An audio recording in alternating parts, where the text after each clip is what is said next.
Always maulan, Santa Claus.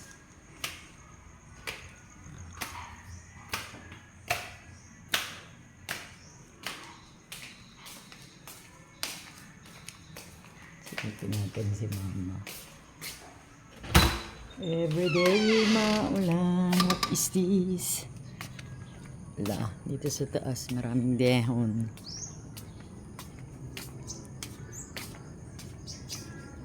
Main ka na, Ma? Ha? Ha? Ah, sa banyo ka? Sige lang, sinilip lang kita.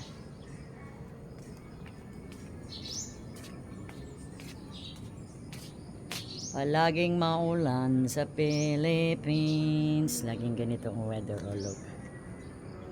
Hindi pa si Sir naglalakad.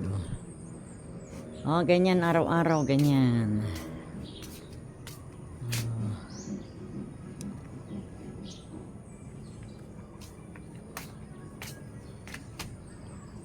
Ayan.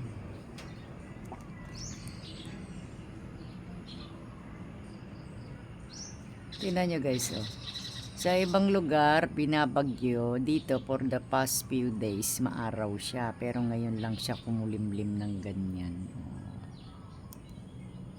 Diba? So, September, malapit na. Ano na ngayon? Hoy, morning, nakikita kita dito. Morning. Ayun si Morning, oh, stray. Morning. Morning. Alam mo kung nasan ako? Alam niya yung boses ko, oh. Tumabi ka. Alam talaga nila yung boses ko. Ayan, oh. Ayan, oh. Si Gaga ko, oh. Ayan ang grave ng Gaga ko. Yung, nakikita niyo yun, guys. Ayun. Yung may plant na kulay violet. Yung parang mangustin at saka yung green. Oh, doon sa gitna, doon si Gaga. Tapos tinaniman ni Inday ng flowers. Wow, may flowers. Doon yung grave ng aking cat. Hindi ko na siya pinasimento at pinalagyan ng pangalan. Kasi sabi ko nga, one day, uukayin sana namin ni Reggie. Kasi kukunin ko sana yung mga buto niya. Kaya lang, baka hindi maganda pagka ganon. Baka hindi siya matahimik ba. So para magkaroon ng peace of mind, hindi ba, hindi mo na lang gagalawin, hindi mo na lang papalututin. Diba? Si Sir naglalagay. Dumating yung auntie ko galing sa Australia. Dadating pa lang pala sa 30. Oo. Eh wala na siyang ano ba to? Kabanding kasi namatay na yung isang tita namin, yung si Tita Sitas. Rest in peace. Okay na siya sa heaven. Diba? Mabait yun eh. Mabait yung auntie namin yun. So yun, wala na tuloy siyang kasakasama sa pagbiyahe-biyahe. Yung pa naman palagi ang kasakasama niya. Siguro mamimiss niya ba? Kasi namatay yung tita ko parang this year 2025. This year siya, nahulog sa hagdan. Nahulog sa hagdan, di namin alam kung na stroke ba, tumaas yung blood pressure o yun. So yun pa naman ang kabady-body ng tita ko. So in short, niyayaya ako ng tita ko na magbanding kami ngayong September 30 sa Manila. I-meet ko daw sana siya. Sabi ko sa tita ko, ngayong nagkaedad na ako, naging matatakutin na ako magbibiyahe, di ba? Okay lang kung may kasama ako. Sabi ko, sunduin muna niya ako dito. Sunduin muna niya ako dito, tapos saka kami pupunta ng Luzon. Kasi sa nasa Luzon kasi yung bahay niya, nasa Pangasinan. Diba? Nung kabataan ko guys, sanay na sanay ako mag-travel. I always wanted to go travel. I travel anywhere. Pero ngayon, nung medyo nagkaedad na ako, parang gusto ko homebody na lang ako. Takot na ako magbabiyahe-biyahe. Magsasakay-sakay ng mga kaya naman, kaya lang ibig ko sabihin yung madali ka na mapagod at saka yung nervyos, yung ganun ba. Hindi lang naman ako, kahit na yung mga friends ko na nasa edad 50s. Naging matatakutin na daw, sasakay lang daw ng tricycle, natatakot na yung mga ganun ba. Ako ganun na ako ngayon. So, mas marami kaming oras sa bahay, na nasa bahay kami. Yan, nandito lang kami sa loob ng bahay. Lalabas lang kami pag may importanteng dapat gawin. Just like now, dumating na yung sister ko galing sa biyahe.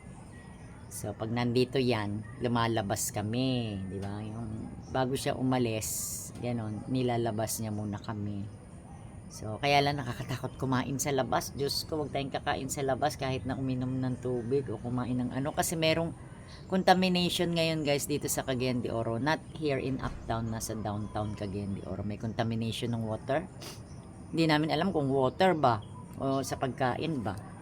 So, siguro sa water, possible sa water kasi pag nagluluto sila yung water ang ginagamit nila galing sa water district. So, may contamination daw. Yep. Sino yung nagsasalita doon yung kapatid ko? Teka.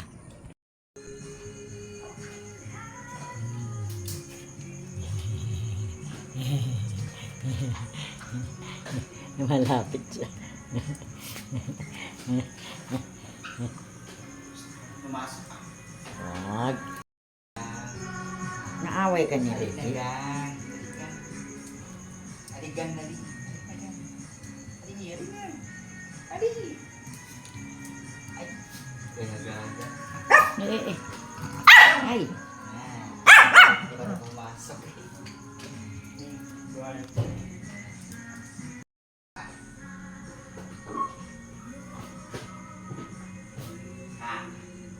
Ano mo nung boundary ka? Ay, umalis. Ayan, yan. Ang cute-cute niya. Oh, ang cute-cute. Oh, tuturuan natin to. Gagawin natin to si Teo. Yung nagsasalitang dog. Matalino. Sino may say? Na pumasok? Sila. Ligasan. Kasi mayaman sila ngayon. Hindi. Chupa. Pahiya siya, Tet. Natin, ma'am. Napahiya siya, Tet. Pintura. Napahiya siya. Oh, ang saya-saya pa naman niya kasi. Ano? Pinturahan. Pinturahan? Para hindi na siya mag- Bakit? Di ba may pintura naman Pag yun? nilalagay kasi siya, ma'am, Kitang gilas naman tong Alam mo dalawa. ba pwede yan gamitin mo kahit ikaw lang? Ikaw lang sa sarili mo. Oh. Hindi, nakahiga ka man. Siyempre, di ka makahinga. Paano mo? Wow. Nagpapakitang gilas talaga sila pag andito si Matit. Wow. Ano ba yan? Sino may tago na rubber band dyan? Laki-laki. Para kang talong na malaki nga, oh. Oh.